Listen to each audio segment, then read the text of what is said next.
인사 나눴으면 좋겠습니다. 당신 때문에 내가 삽니다. 우리 같이 한번 인사할까요? 네.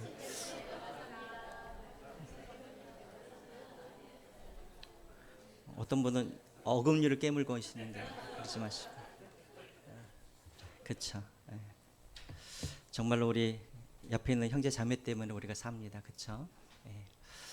자, 여러분 오늘은 히브리서입니다. 우리가 지난주까지 우리가 사도 바울의 바울 서신서를 우리가 보았고요. 이제 오늘부터 우리가 일반 서신, 이제 바울 서신이 아닌 그냥 일반 서신 를 우리가 이제 순서에 따라서 우리가 보게 될 텐데요. 그 첫 번째가 바로 히브리서입니다. 히브리서. 여러분 히브리서 읽어 보셨나요? 어려워요, 쉬워요? 구약에서 제일 어려운 데가 레위기죠. 그러면 신약에서 제일 어려운 데가 제가 보기에는 히브리서인 것 같아요. 물론 요한계시록도 어렵긴 하지만 히브리서가 좀 어렵습니다. 히브리서는 참 독특해요. 왜냐하면 다른 신약이 총 몇 권이죠? 27권이죠. 다른 성경에는 예수님에 대한 표현이 어떻게 표현합니까? 뭐 하나님의 아들, 뭐 어린 양, 뭐 신랑, 또 내지는 뭐 선한 목자 이렇게 표현을 하죠. 근데 히브리서에는 예수님을 어떻게 표현하고 있어요? 예수님을 대제사장이신 예수 그리스도. 유일해요, 히브리서가. 그래서 히브리서 저자를 많은 사람들이 사도 바울이라고 하는데 반대하는 사람들이 왜 반대를 하냐면 27권 중에 신약의 27권 중에 13권이 사도 바울의 서신인데 사도 바울의 서신을 아무리 뒤져봐도 예수 그리스도를 대제사장이라고 사도 바울이 한 번도 언급한 적이 없어요. 그래서 히브리서를 보통 사람들이 사도 바울이 썼을 것이다라고 하지만 이것 때문에 아니다라고 주장하는 사람들이 많이 있어요. 왜냐하면 히브리서를 사도 바울이 썼다면 한 번쯤은 13권 중에 한 번쯤은 예수가 대제사장이라고 했을 텐데 한 번도 그런 적이 없거든요. 그렇습니다. 그래서 참 특이한 성경책이 히브리서예요. 또 어렵죠. 자, 여러분들에게 한번 질문을 할게요. 여러분 성경의 주제를 세 단어로 요약을 하자면 뭐라고 우리가 요약할 수 있을까요? 성경에 나와 있는 내용을 세 단어로 요약하면 이렇게 요약할 수가 있어요. 창조, 그 다음에 타락, 그 다음에 구속. 성경 창세기 1장 1절부터 요한계시록 22장까지를 세 단어로 요약해 보세요라고 한다면 우리가 이렇게 요약할 수 있어요. 창조, 타락, 구속이에요. 하나님께서 이 세상을 창조하셨어요. 믿으십니까? 여러분들이 이것을 믿지 아니하시면 예수 그리스도도 필요 없고 무슨 새하늘과 새 땅도 필요 없고 아무것도 필요가 없는 거예요. 우리의 믿음의 시작은 어디서부터 시작되어지냐면 하나님이 이 세상을 창조하셨다. 이 믿음부터 우리의 믿음이 시작되어지는 거예요. 여러분들이 이것을 믿어야 그 다음에 무슨 타락이든지 구속이든지 이게 있는 거예요. 그렇죠? 다시 한번요. 여러분들은 하나님께서 이 세상을 창조하셨음을 믿으십니까? 이 내용이 어디에 나와 있냐면 창세기 1장과 2장에 이 창조에 대한 내용이 창세기 1장과 2장에 다뤄지고 있어요. 그 다음에 주제가 뭐냐면 타락이에요. 타락. 여러분 타락이 뭘까요? 타락이란 원래의 위치에서 떨어졌다. 이게 타락인 거예요. 타락. 원래의 위치에서 떨어졌다. 대체 우리가 어디에서 떨어졌다는 말이에요? 어디에서? 하나님으로부터. 그리고 에덴 동산에서 우리가 떨어져 나온 것이죠. 그래서 타락이라고 그러는 거예요. 그래서 창세기 2장에 보면은 하나님께서 이 세상을 창조하셨잖아요. 그리고 하나님께서 아담에게 명령하셨죠. 너가 임의로 이 에덴에 있는 모든 것을 다 먹되 무엇만 먹지 말아라. 선악을 아는 나무만 네가 먹지 말아라 라고 하나님께서 명령하셨죠. 뭐 그 이유에 대해서 또 말씀드리면 더 길어지니까 어쨌든. 자, 그런데 창세기 3장에 보면은 아담과 하와가 이 하나님의 명령에 이들이 순종하지 않았죠. 그들도 하나님처럼 되어주고 싶었어요. 그래서 하나님께서 하나님의 말씀에 불순종한 이 아담과 하와를 어떻게 합니까? 이 에덴에서 어떻게 해요? 쫓아내시죠. 정확하게 말하면 하나님으로부터 이들이 쫓겨난 거예요. 에덴 밖으로. 그리고 하나님께서 이 에덴 동산에서 이 아담과 하와를 쫓아내실 때 그냥 쫓아내신 것이 아니라 에덴에서 쫓아내시고 에덴으로 들어오는 그 길목을 하나님께서 어떻게 하셨어요? 막으셨죠. 뭘로 막으셨어요? 뭘로요? 예, 불칼과 또 그룹들, 천사로 그 길을 막으셨죠. 아니 왜 에덴으로 들어오는 그 길을 왜 하나님께서 막으셨는가? 이유가 나와 있죠. 창세기 3장 22절 제일 뒷부분 한번 보시죠. 중간에서부터 보면 그가 그의 손을 들어 생명나무 열매도 따먹고 영생할까 하노라 하시고, 하나님께서 에덴 동산의 길목을 막으신 이유가 무엇이냐면 에덴 동산에는 뭐가 있냐면 선악을 아는 나무만 있었던 것이 아니라 그 옆에 또 뭐가 있었어요? 생명 열매가 있었어요. 이 생명나무 열매는 정확하게 말하면 그냥 예수님, 하나님이세요. 에덴 동산에는 뭐가 있냐면 영생이 있어요. 그렇기 때문에 그 안에 계속해서 있으면 이 아담과 하와가 영생을 얻을까 봐 하나님께서 그들을 쫓아내신 것이죠. 그리고 막으셨어요. 24절을 한번 보시기 바랍니다. 그 다음, 이같이 하나님이 그 사람을 쫓아내시고 에덴 동산 동쪽에 그룹들과 두루 도는 불칼을 두어 생명나무의 길을 지키게 하시느니라. 다시 말하면 하나님께서 아담과 하와에게 약속하셨죠. 너희들이 선악을 아는 나무를 먹으면 반드시 너희들이 어떻게 될 것이다? 죽게 될 것이다 라고 말씀하시잖아요. 그래서 그 약속하신 대로 그들에게 죽음의 저주를 내리시기 위하여서 생명이 있는 이 에덴에서 그들을 쫓아내시고 생명이 있는 에덴으로 들어오지 못하도록 하기 위하여서 길목을 하나님께서 막으셨어요. 뭘로? 그룹으로, 그리고 두루 도는 불칼로 그들을 막으셨죠. 다시 에덴으로 들어올 수 없도록 하기 위하여서. 여기까지예요. 이 내용이 어디에 나와 있냐면 창세기 3장이에요. 그래서 여러분 창세기 3장은 타락에 관련된 이야기예요. 타락. 그럼 이제 구원은 무엇인가? 여러분 구원은 쉽게 말하면 떨어진 곳에서 다시 원래의 위치로 돌아오는 것이 구원이에요. 다시요. 떨어진 곳에서 원래의 위치로 돌아오는 것이 그게 바로 구원인 거예요. 이제 구원은 그러면 어디서부터 시작되어지는가? 창세기 4장부터 요한계시록 22장까지가 다 어떤 내용이에요? 구원의 내용이에요. 자, 그러면 여러분 구원이 뭔가? 아까도 말씀드렸던 것처럼 원래 자리로 돌아오는 것이 구원이라고 그랬는데 그 원래 자리가 어디예요? 에덴이죠, 에덴. 하나님이 계신 곳, 영생이 있는 곳, 생명이 있는 곳, 이것이 바로 에덴이죠. 다시 말하면 구원은 무엇이냐면 우리 인간이 다시 에덴으로 돌아가는 것, 다시 하나님께 돌아가는 것, 이게 바로 구원이에요.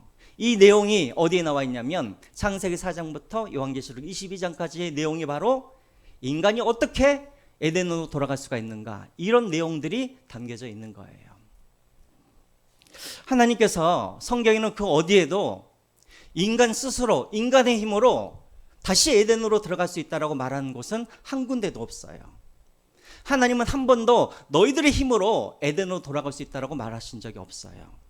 그러면 어떻게 인간이 다시 에덴으로 돌아갈 수가 있는가? 자신들의 힘으로는 돌아갈 수가 없기 때문에 그들에게 반드시 뭐가 필요하냐면 뭐가 필요해요? 구원자가 필요해요. 구원자. 그래서 이것을 구원자를 이 히브리어로 뭐라고 그러냐면 메시아라고 그래요. 메시아. 그리고 헬라어로는 그걸 뭐라고 그래요? 그리스도라고 해요. 어떤 분들은 그리스도 하면은 예수 그리스도 하니까 그리스도가 예수님의 이름인 줄 아는데 그리스도는 예수님의 이름이 아니에요. 그래서 하나님께서 인간들이 다시 구원을 얻는 에덴으로 돌아갈 수 있는 방법을 하나님께서 제시하는데 그게 무엇이냐면 구원자가 그들에게 필요하다라는 거예요. 그래서 이 구원자가 누구인가? 하나님께서 아담에게는 이 구원자가 누구라고 말씀하시냐면 누구라고 말을 해요? 네? 나도 까먹었네? 여자의 후손이라고 말하잖아요. 그렇죠? 그리고 아브라함에게는 이 구원자가 누구라고 말을 해요? 네 몸의 씨, 너의 후손이라고 말씀하시죠. 그리고 다윗과 그리고 이 선지자들에게는 하나님께서 이 구원자가 누구라고 말씀하시냐면 다윗의 자손 중에 한 사람이라고 말을 하세요. 자, 그래서 이것은 참 미스터리예요. 그럼 대체 그분이 누구이신가? 몰라요. 자, 그리고 그러면 어떻게 구원하실 것인가? 대체 하나님께서 그 구원자를 가지고 어떻게 우리를 구원하여 주실 것인가? 하나님께서 이것을 누구에게 보여주셨냐면 모세에게 보여주셨어요. 시내산 밑에서 하나님께서 모세에게 구원받을 수 있는 청사진을 하나님께서 보여주신 거예요. 모세에게. 그 청사진이 뭐예요, 여러분? 믿음? 네? 그쵸? 성막이에요, 성막. 하나님께서 우리 인간들에게 어떻게 너희들이 에덴 동산으로 하나님이 계신 생명 있는 곳으로 너희들이 어떻게 돌아갈 것인가, 이것을 우리에게 일종의 설계도 청사진을 보여주셨는데, 그것이 바로 무엇이냐면 그게 바로 성막인 거예요. 그림을 하나 보여주시죠. 성막 그림. 제가 이것은 여러 번 여러분들에게 설명을 해드렸죠. 그쵸? 제가 찾아봤더니 작년 12월 25일 날 성탄절 때도 제가 이 설교를 했더라고요. 하나님께서 모세에게 무엇을 만들라 하셨냐면 성소를 만들게 하셨어요. 여러분, 이 성막은 무엇과 무엇으로 나눠지죠? 성소와 지성소로 그렇게 나눠져요. 자, 그러면 여러분, 하나님께서 계신 곳이 어디예요? 저기 뒤에 있는 지성소죠, 지성소. 저 지성소에는 하나님께서 임재하고 계셔요. 그래서 이 지성소는 무엇을 상징하고 있냐면 에덴 동산을 상징하고 있는 거예요. 에덴 동산. 이해가 되시죠? 그러면 여러분, 이제 성소와 지성소로 나눠지는데, 그러면 저 에덴 동산을 상징하고 있는 저 지성소에는 누가 들어갈 수가 있는가? 여기에 그 비밀이 들어져 있는 거예요. 어떻게 들어갈 수가 있는가? 자, 그러면 여러분 저 밑에 보시면 다음 걸 한번 보여주시죠. 성소와 지성소 사이에는 무엇이 가려져 있냐면, 뭐가 가려져 있어요? 저기 보면은 휘장이 가려져 있죠. 저 휘장에는 어떤 그림이 그려져 있냐면, 어떤 그림이 그려져 있어요? 천사들의 그림이 가려져 있어요. 그래서 여러분, 이 휘장은 무엇을 상징하고 있냐면, 에덴 동산에서 에덴 동산으로 들어가지 못하도록 길목을 누가 지키고 있다고 그랬어요? 천사들이 지키고 있다고 그랬죠. 이것을 무엇이 상징하고 있냐면 저 휘장이 상징하고 있는 거예요. 아무나 하나님께서 계시는 저 에덴 지성소로 들어가지 못하도록 휘장을 가리고 아무나 들어갈 수 없도록 그렇게 해놓으신 거예요.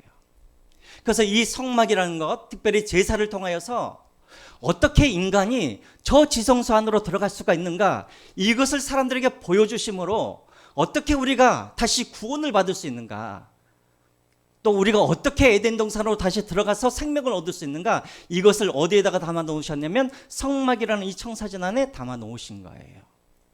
자, 그러면 어떻게 하면 우리 인간이 저 지성소로 들어갈 수가 있을까요? 자, 아무 때나 이스라엘 백성들이 아무 때나 저 지성소로 들어갈 수 있었을까요? 언제 들어갈 수 있어요? 1년에 몇 번? 딱 한 번. 언제요? 7월 몇 7이더라? 7월 10일이 무슨 날이에요? 대속죄일이죠. 1년에 딱 한 번 저 휘장이 열리고 지성소로 들어갈 수가 있어요. 자, 그러면 이스라엘 백성들이 다 저 지성소 안으로 들어갈 수 있어요? 못 들어가요. 누구만 들어갈 수 있어요? 딱 한 사람, 대제사장만 저 지성소로 들어갈 수 있어요. 자, 그러면 대제사장이 7월 10일 날 그냥 쫄래쫄래하고 그냥 지성소로 들어가면 돼요? 반드시 손에 뭐가 있어야 돼요? 제물에 뭐가 있어야 돼요? 피가 있어야 돼요. 이 제물에 피가 없으면 대제사장이라 할지라도 저 휘장을 지나 지성소로 들어가면 대제사장도 그 자리에서 죽을 수가 있는 거예요. 목사님, 그러면 이스라엘 백성들은 결국은 못 들어가네요? 아니요. 이스라엘 백성들은 직접 들어갈 수는 없지만 대제사장에게 대롱대롱 매달려서 들어가요. 그것을 무엇이 상징하냐면 그 다음 그림을 한번 보여주실래요? 네, 이게 뭐예요, 여러분? 대제사장이 몸에 달고 있는 흉패죠, 흉패. 저 흉패에는 몇 개의 보석이 달려 있냐면 12개의 보석이 달려 있어요. 이 보석은 다 무엇을 상징하냐면 이스라엘을 상징해요. 다시 말하면 이스라엘 백성들은 직접 죄인이기 때문에 지성소로 들어갈 수는 없지만 이스라엘 백성들을 상징하는 저 보석을 이 대제사장이 자기 몸에 입고 누구에게 나아가는 거예요? 지성소에 계시는 하나님 앞으로 나아가는 거예요. 언제? 7월 10일 날. 그때 손에는 무엇을 들고? 제물의 피. 이 제물은 어떤 피냐면 정확하게 말하면 염소죠, 염소. 이스라엘 백성들이 직접 하나님 앞에 들어갈 수가 없기 때문에 이스라엘 백성들을 죄를 위해서 대신 죽어준 이 염소의 피를 가지고 대제사장이 들어가면 대제사장은 담대하게 휘장문을 열고 지성소 앞으로 나아가서 그 염소의 피를 어디에다가? 언약궤 위에 있는 뚜껑, 언약궤 위에 언약궤를 덮고 있는 뚜껑을 뭐라고 그래요? 속죄소라고 하기도 하고 또 시은 좌라고 하기도 하고 또 저도 모르겠어요. 속죄소, 시은 좌 거기다 뿌리면 그리고 이제 대제사장이 나와서 또 번제단에다가 뿌리면 이스라엘 백성들의 죄가 몇 년짜리 죄가 이렇게 사해지게 되어지죠? 딱 1년짜리 죄. 그러니까 지난 한 해 동안 지었던 그런 모든 죄를 하나님께서 사하여 주시고 이스라엘 백성들의 생명을 또 1년 동안 연장시켜 주시는 거예요. 자, 이게 바로 뭐냐면 이게 바로 이스라엘 백성들이 하나님께 나아갈 수 있는 청사진을 보여주는 거예요. 다시 말하면 이것은 무엇을 상징하냐면 우리 인간이 어떻게 우리가 에덴 동산으로 들어갈 수 있는지 그것을 상징으로 보여주는 거예요. 그러면 이제 이 상징을 또 풀어줘야 되잖아요. 그것을 누가 풀어주었는가? 히브리서에서 그것을 다 해석해 주는 거예요. 그래서 여러분 레위기를 이해하려면 히브리서를 읽어야 돼요. 히브리서를 여러분들이 이해하려고 그러면 레위기를 여러분들이 또 읽을 수 있어야 돼요. 자, 그럼 여러분 이제 지성소로 들어가기 위하여서 반드시 있어야 할 것이 무엇이냐면 첫 번째로는 제물의 피가 필요한 것이고 두 번째로는 뭐가 필요하냐면 대제사장이 필요한 거예요. 그러면 휘장이 열리고 지성소로 들어가서 우리의 죄가 사함을 받게 되어지는 거예요. 그럼 대체 이 피가 무엇이고 이 대제사장이 누구인가? 히브리서 9장에 확실하게 이야기를 해주고 있죠. 우리 히브리서 9장 11절부터 12절까지 같이 한번 읽어보겠습니다. 히브리서 9장. 자, 같이 읽을까요? 시작. 그리스도께서는 장래 좋은 일에 대제사장으로 오사 손으로 짓지 아니한 것 곧 이 창조에 속하지 아니한 더 크고 온전한 장막으로 말미암아 12절 염소와 송아지 피로 하지 아니하고 오직 자기의 피로 영원한 색채를 이루사 단번에 성소에 들어가셨느니라. 대제사장이 휘장을 지나가려고 그러면 반드시 피가 필요한데 이 피가 무엇을 상징하였냐면 바로 예수 그리스도가 십자가에서 우리의 죄를 위해서 흘리신 그 피를 상징하는 거예요. 그러면 이 대제사장은 누구를 상징하는가? 바로 그 피를 들고 그리고 이 하나님 앞으로 나아가셨던 누구예요? 예수 그리스도가 바로 그 제사장이라고 히브리서 기자가 이것을 그렇게 해석해주고 있는 거예요. 자, 예수 그리스도께서 십자가에서 당신이 제물이 되셨을 뿐만 아니라 당신이 직접 대제사장이 되어서 십자가라는 그 제단 위에서 하나님께 우리의 죄를 위하여서 하나님께 간구하신 것이죠. 제사를 드리신 것이죠. 그런 말미암아 어떤 일들이 벌어졌는가? 히브리서 10장 19절과 20절 말씀 보겠습니다. 그 결과로 예수님께서 자기를 제물로 삼으시고 또 직접 대제사장이 되어서 하나님 앞에 제사를 드림으로 말미암아 이제 우리에게는 어떤 일이 벌어졌는가? 19절 같이 읽겠습니다. 시작. 그러므로 형제들아 우리가 예수의 피를 힘입어 성소에 들어갈 담력을 얻었나니 20절. 그 길은 우리를 위하여 휘장 가운데로 열어놓으신 새로운 살 길이요 휘장은 곧 그의 육체니라. 여기서 또 하나가 나오죠. 이 휘장이 무엇인가? 예수 그리스도의 몸이라는 거야. 또 다시 말하면 예수님께서 십자가에서 못 박혀 죽으시고 자기를 십자가 위에서 찢으심으로 말미암아 동시에 무엇이 찢어진 거예요? 휘장도 같이 찢어지게 되어진 것이죠. 마가복음에 나와 있죠. 예수님께서 십자가에 못 박혀 죽으시자 가장 먼저 일어난 사건이 어떤 사건이었냐면 성전에 있던 뭐가 찢어졌어요? 휘장이 쫙 찢어졌었죠. 그래서 이제 누구든지 예수 그리스도를 믿으면 성소 안에 있는 하나님께 나아가듯이 이제 누구든지 예수 그리스도를 믿으면 우리는 어떻게 돼요? 에덴 동산으로 우리가 들어갈 수가 있는 거예요. 우리 혼자 들어갈 수는 없어요. 누구에게 매달려서 가는 거예요? 예수 그리스도. 흉패에 진주 12개가 달려있는 것처럼 우리도 대제사장이신 예수 그리스도에 대롱대롱 매달려서 우리가 어디로 들어가는 거예요? 지성소, 에덴 동산, 하나님께 우리가 나아갈 수가 있는 거예요. 아멘? 자, 여기까지 이해하셨어요? 자, 그러면 여러분 예수 그리스도는 언제적 대제사장이에요? 과거의 대제사장이에요? 아니면 미래의 대제사장이에요? 언제 예수님께서 대제사장의 역할을 하실까요? 언제? 과거에 대제사장이셨어요? 그럼 지금은 대제사장 아니세요? 그럼 지금은 대제사장이에요. 미래는 대제사장이 아니세요? 미래도 대제사장이에요. 예수님의 대제사장은 예수님께서 십자가에서 못 박혀 죽으심으로 말미암아 그 대제사장의 사역이 시작되어지고 언제 맞춰지냐면 우리가 하나님의 심판대 앞에 설 때 그때까지. 그리고 이제 새하늘과 새 땅이 열려지면 예수님께서 그때부터는 대제사장의 사역을 끝마치시는 거예요. 그래서 여러분 오늘 본문을 보시면 오늘 본문은 어떤 내용이냐면 바로 예수님께서 대제사장으로 지금 어떤 일을 하고 계시는지를 보여주고 있는 거예요. 14절을 한번 다시 한번 보겠습니다. 14절 같이 읽어요. 시작. 그러므로 우리에게 큰 대제사장이 여기까지요. 그러므로라는 말이 나왔다고 한다면 이 그러므로는 무엇과 연관이 있단 말이에요. 이 구절 앞에 부분과 연관이 있단 말이죠. 그러므로 우리에게 대제사장이 있으니 아니 우리에게 대제사장이 왜 있어야 되는가? 앞에 나와 있어요. 12절과 13절을 보시면 이런 내용이 나와 있어요. 우리가 너무나 잘 알고 있는데 12절 같이 읽겠습니다. 시작. 하나님의 말씀은 살아있고 활력이 있어 좌우의 날선 어떤 곰보다도 예리하여 홍과 영과 및 괄조와 골수를 찔러 쪼개기까지 하며 또 마음의 생각과 뜻을 판단하나니 13절 지으신 것이 하나도 그 앞에 나타나지 않음이 없고 우리의 결산을 받으실 이의 눈앞에 만물이 벌거벗은 것 같이 드러나느니라. 여러분 우리가 이 말씀을 우리는 되게 은혜스럽게 여기지만 여러분 이 말씀은 대단히 우리에게 무서운 말씀인 거예요.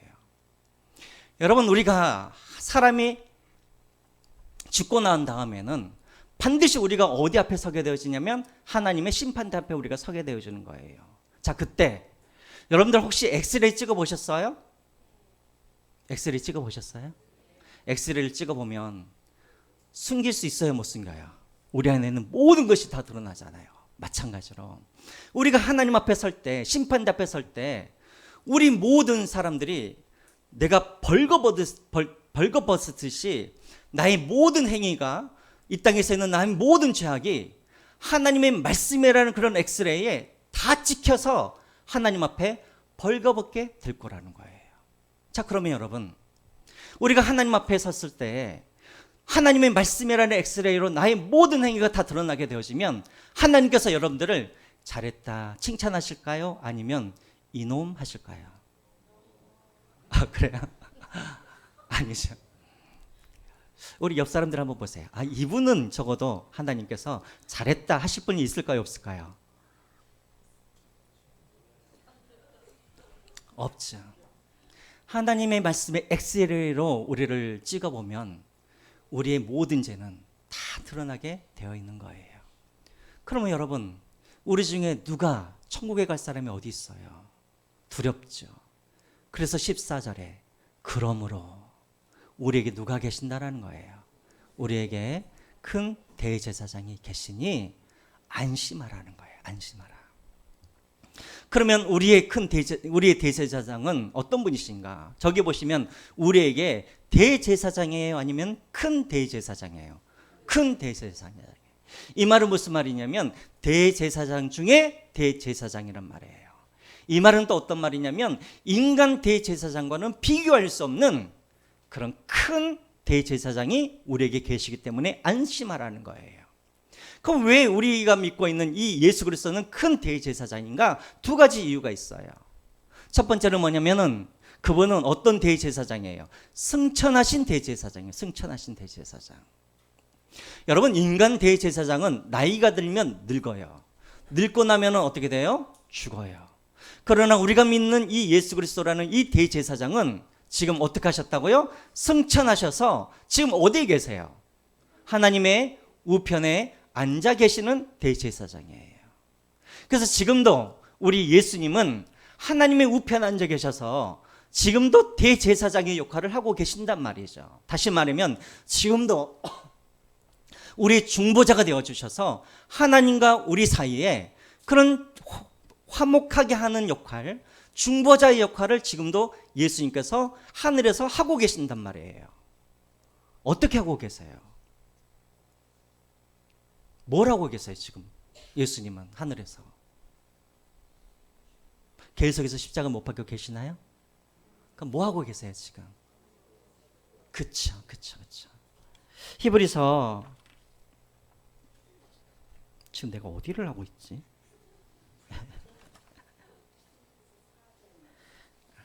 그냥 보여주시. 저기 나와 있네. 히브리서 7장 2절 말씀. 같이 한번 읽겠습니다. 이거 아닌데?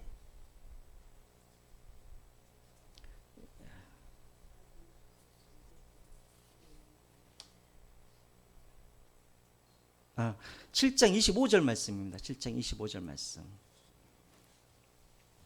제가 읽겠습니다. 그러므로 자기를 힘입어 하나님께 나아가는 자들을 온전히 구원하실 수 있으니 이는 그가 항상 살아계셔서 그들을 위하여 간구하십니다.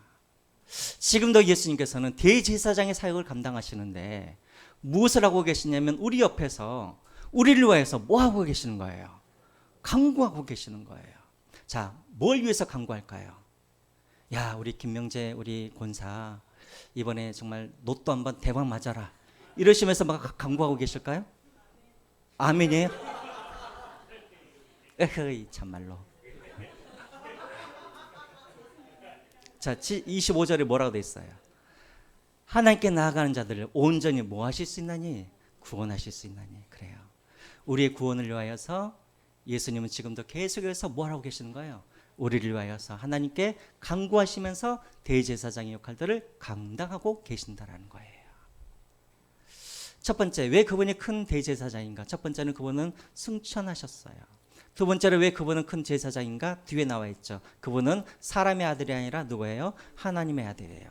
사람 대제사장은 어떤 의미가 있냐면 그 사람도 사람이기 때문에 뭘 가지고 있어요? 죄를 지은 대제사장이에요. 그래서 그의 대제사장의 직은 완전하지가 않는 거예요. 그래서 사람 대제사장은 항상 속죄일 날 제사를 드릴 때마다 백성들을 위해서 제사를 드리기 전에 먼저 누구를 위해서 제사를 드려요? 자기의 죄를 위하여서 제사를 드려요. 그러나 예수님은 어떤 분이에요? 하나님의 아들이세요. 그분은 죄가 있어요, 없어요? 죄가 없어요. 그래서 그분은 완전한 대제사장인 거예요. 그래서 지금도 그분은 하나님의 아들이시기 때문에 하나님의 우편한 적에 서서 지금도 우리 구원을 위하여서 계속해서 뭘 하시냐면 간구하고 계시는 거예요. 자, 15절. 그분은 또 어떤 분이신가? 우리 같이 한번 읽어보겠습니다. 시작. 우리에게 있는 대제사장은 우리의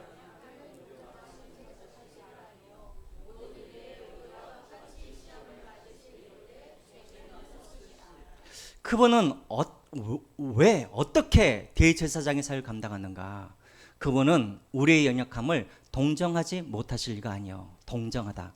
여러분, 동정하다 이 말이 좋은 말이에요? 안 좋은 말이에요? 좋은 말이죠. 요즘에 안 좋은 말이죠. 나 동정해? 그러지만 원래 저 동정하다는 말은 무슨 말이냐면 그 사람이 느끼는 것을 내가 느낀다 이런 말인 거예요. 그러니까 우리 하나님은 다 느끼고 계세요. 알고 계세요. 뭘 알고 계시냐면 우리의 뭘 알고 계세요? 우리의 연약함을 알고 계세요. 여러분, 여기서 말하는 이 연약함은 뭘 말하는 걸까요? 네? 그쵸. 신약 성경에 나와 있을 신약 성경에서 연약함이라는 단어가 나오면 다 무엇과 관련되어 있냐면 죄와 관련되는 거예요. 그래서 우리가 아직 죄인 되었을 때, 우리가 아직 연약할 때 이 연약함은 죄와 관련해서. 다시 말하면 우리 예수님은 대제사장으로서 무엇을 알고 있으시냐면 우리가 얼마나 죄에 대하여서 우리가 연약한 사람이라는 것을 알고 있단 말이에요. 다시 말하면 사단이 우리를 시험할 때마다 우리는 그 시험을 이길 수 없는, 시험 앞에서 쉽게 넘어질 수 없는 그런 연약한 존재라는 것을 누가 알고 계세요? 우리 예수님께서 지식으로만 알고 계시는 것이 아니라 우리 예수님은 몸으로도 알고 계세요.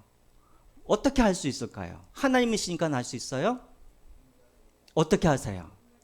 그쵸, 뒤에 나와 있죠. 모든 일에 우리와 똑같이 뭐 하셨어요? 시험을 받으셨어요. 예수님께서 인간으로 이 땅에 오셔서 예수님도 사단의 시험을 예수님께서 다 받으셨어요. 그래서 이 사단의 유혹이 얼마나 강력하다는 것을 대제사장이신 예수님께서 다 알고 계시기 때문에 여러분들이 시험에 들어서 여러분들이 죄를 지을 때마다 예수님께서 여러분들에게 진노하고 벌하시는 것이 아니라 얼마나 그것이 힘든 일이고 얼마나 그 사람이 연약한 줄을 우리 예수님은 대제사장으로서 다 알고 계신다라는 거예요. 이해가 되시나요? 그래서 우리 예수님께서 하늘에서 우리 연약함을 다 알고 계시기 때문에 우리가 죄를 지을 때마다 또 우리가 믿음에서 우리가 벗어날 때마다 계속해서 예수님께서는 하나님께 간구하고 있는 거예요. 저 사람이 계속해서 믿음의 길을 걸어갈 수 있도록 계속해서 하나님께 우리 예수님께서 계속해서 간구하심으로 우리를 도와주고 있는 거예요. 그러면 예수님께서 우리를 위해서 기도해 주고 계시기 때문에 우리는 아무것도 안 하면 돼요? 우리는 뭘 해야 돼요? 16절에 나와 있죠. 16절 마지막으로 같이 읽겠습니다. 시작. 그러므로 우리는 긍휼하심을 받고 때를 따라 돕는 은혜를 얻기 위하여 은혜의 보좌 앞에 담대히 나아갈 것이니라. 그러므로 우리는 긍휼하심을 받고, 예수님께서는 우리를 바라보실 때마다 어떤 눈으로 바라보시냐면 긍휼한 눈으로 우리를 바라보신다라는 거예요. 불쌍한 눈으로 우리를 바라보신다는 거예요. 마치 이 긍휼이라는 단어가 나올 때는 항상 아버지의 마음이 나와요. 아버지의 마음이. 다시 말하면 우리 아버지가, 우리 어머니가 자식들을 불쌍히 여기는 것처럼 우리 예수님도 하늘에서 우리가 이곳에서 믿음을 지켜가고 우리가 구원에 이르도록 나아가기 위하여서 어떻게 우리가 치열하게 우리가 이 땅에서 살아가고 있는지를 풍요한 마음으로 우리를 바라보고 계신다라는 거예요. 자, 그러면 우리는 어떻게 해야 되는가? 우리는 어떻게 해야 되는가? 예수님께서 우리를 위해서 기도하고 계시니까 우리는 가만히 있으면 되는가? 아니요. 그 예수님께서 우리를 돕고 계시기 때문에 우리도 담대하게 뭐 하라는 거예요? 은혜의 보좌 앞으로 나아가라는 거예요. 이 말은 무슨 말이냐면 대제사장이신 예수님께서 우리와 함께 계시기 때문에 너희도 기도함으로 담대하게 누구 앞으로? 하나님 앞에 나아가서 대제사장이신 예수 그리스도의 이름으로 구하라는 거예요. 그러면 하나님께서 우리에게 우리가 이 믿음의 길을 걸어갈 수 있도록, 우리가 시험을 이길 수 있도록 하나님께서 우리에게 은혜를 주시겠다라는 거예요. 저기에 보시면은 때에 따라 돕는 은혜가 나와 있죠. 때에 따라 돕는 은혜. 여기서 때에 따라 돕는 은혜, 때에 따라는 말이 무슨 말이냐면 가장 적합한 시간을 말하는 거예요. 가장 적합한 시간에. 다시 말하면 여러분들이 이 땅에서 믿음을 지키고 살아가다가 여러분들이 여러 가지 시험을 들 때가 있잖아요. 어떤 분들은 성적으로 약하신 분들이 있어요. 또 어떤 분들은 자신의 그런 어떤 분노와 화를 참지 못하고 그것 때문에 넘어진 분들이 있어요. 어떤 분들은 물질로 인해서 어려움을 당하는 분들이 있어요. 어떤 분들은 건강 때문에 그것으로 인해서 시험에 들은 사람들이 있어요. 그럴 때마다 그냥 당하지만 말고 어떻게 하라는 거예요? 대제사장이신 예수님께서 우리를 돕고 계시기 때문에 그 예수 그리스도의 이름으로 뭐 하라는 거예요? 간구하라는 거예요. 누구에게? 하나님께. 어떻게? 담대하게 하나님께 구하면 하나님께서 가장 적절한 시간에 여러분들에게 그것을 주셔서 여러분들로 하여금 시험에 들지 않냐고, 여러분들로 하여금 죄를 이길 수 있도록, 그래서 계속해서 믿음의 길을 걸어갈 수 있도록 하나님께서 여러분들을 뭐 하셔요? 은혜를 베풀어 주시겠다는 거예요. 그러므로 여러분 간구하세요. 간구하세요. 여러분, 어떤 사람이 은행에 50억을 넣어놨어요. 은행에 50억을 넣어놓고 매일매일 밥을 굶고 다녀요. 우리는 그런 사람을 뭐라 그러냐면 바보라고 그래요. 언제든지 자기 돈이 은행에 50억이 있는데 그럼 가서 찾아서 사 먹으면 되잖아요. 근데 은행에 50억을 넣어놓고 맨날 돈이 없다고 굶어요. 근데 그게 바로 우리 그리스도인의 모습인 것 같아요. 하나님께서는 우리에게 우리의 그 연약함을 다 알고 계시고 우리가 무엇으로 인해서 우리가 넘어지는지 다 알고 계시기 때문에 우리가 그것을 위해서 간구하면 하나님께서 그것을 들으시고 가장 적절한 시간에 우리를 도와주실 것을 약속하셨음에도 불구하고 우리는 하나님께 구하질 않아요. 고스란히 그것을 다 당해요. 그렇게 살아요. 그래서 넘어져요. 죄를 지어요. 그러지 말라라는 거예요. 예수께서 지금도 우리를 위해서 대제사장의 사역을 감당하신다는 말은 바로 이것을 의미하고 있는 거예요. 그러므로 여러분, 믿음의 길을 걸어가시다가 사단이 여러분들에게 물질로 시험하시고가 아니라 물질로 시험하고, 그 다음에 질병으로, 또 여러 가지 그런 가정적인 문제로 시험할 때마다 담대하게 기도하심으로 하나님께 나아가 그 은혜를 구하시고 받으시고 그것으로 이 땅에서 모든 시험들을 잘 이겨내가셔서 하나님의 자녀답게 그렇게 살아갈 수 있는 저와 여러분들이 되시기를 주님의 이름으로 부탁드립니다. 지금도 예수님은 대제사장으로 우리와 함께 하고 계십니다.